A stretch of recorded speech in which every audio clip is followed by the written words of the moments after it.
नमस्कार, विद्यास किचनमध्ये आपलं स्वागत आहे। आज आपण खिचडी भात करणार आहोत। त्यासाठी डाळ आणि तांदूळ भिजत घातलेले आहे अर्धा तास। आणि मसाला त्यासाठी लागणार आहे काळी मिरी 7-8, मेथ्या अर्धा चमचा, धने 1 चमचा आणि काही भाज्या लागणार आहेत कोबी, मटार, फरसबी, शिमला मिरची, गाजर, टोमॅटो जे तुमच्याकडे उपलब्ध असेल ते घेऊ शकता।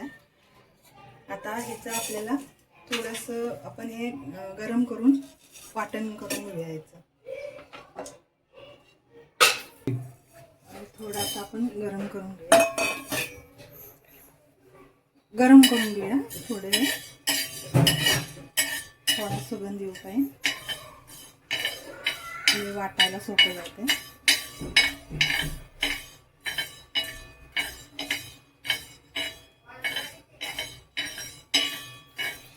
ही खिचडी वात, कफ, पित्त असणाऱ्यांना खूप फायदेशीर आहे। त्यामुळे मी आरोग्याच्या दृष्टीने ही खिचडी बनवत आहे। या खिचडीत तुम्ही कांदा लसूण नाही घातला तरी चालेल, घातलात तरी चालेल। आता आपण गरम झालेला आहे, वास पण सुटलेला आहे। आता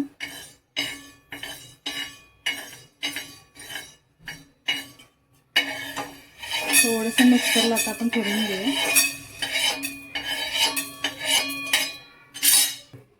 1 चमचा तूप घालायचा आहे आणि ह्या सगळ्या भाज्या आपण ह्यात परतून घ्यायचे।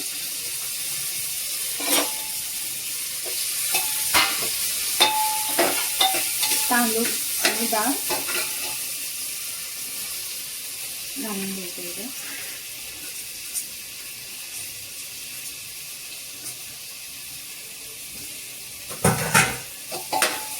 हे सर्व छान परतून घ्यायचं।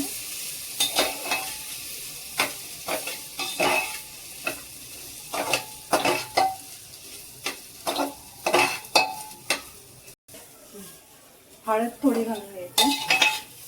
हा मसाला आपण करून घेतलेला आहे तो ह्याच्यात घालायचा आहे।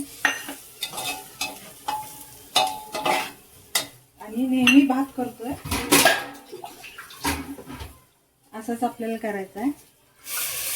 आता मी 3 वाट्या पाणी घालते। आपला खिचडी भात तयार झालेला आहे। आता तुम्हाला जितकं पातळ हवं आहे त्यात गरम पाणी, मी इथं गरम पाणी करत ठेवलेलं होतं। जेवढा हवा आहे तेवढं तुम्हाला आता गरम पाणी घालून पातळ करायचं आहे।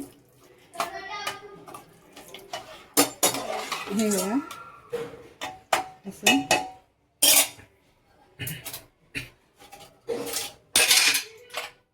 थोडं गरम करून घ्यायचं। आता आपल्याला तूप घालून 1 चमचा तूप घालायचा, तडका द्यायचा आहे। त्याच्यासाठी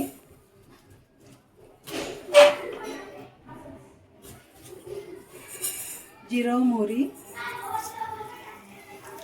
मिरची,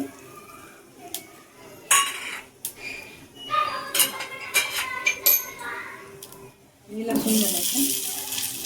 लसूण खरपूस होऊ द्यायचा थोडा।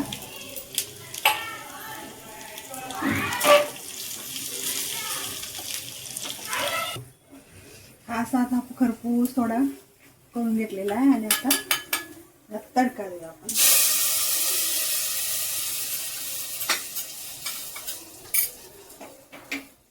आता मिक्स करून घेऊ।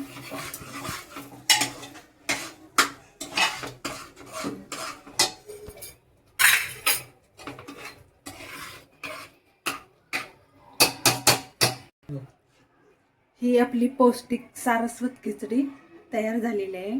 तुम्हाला जर आवडली असेल, ही रेसिपी आवडली असेल तर लाईक, सबस्क्राईब, शेअर करा आणि कमेंट देऊन मला सांगा ही कशी झाली।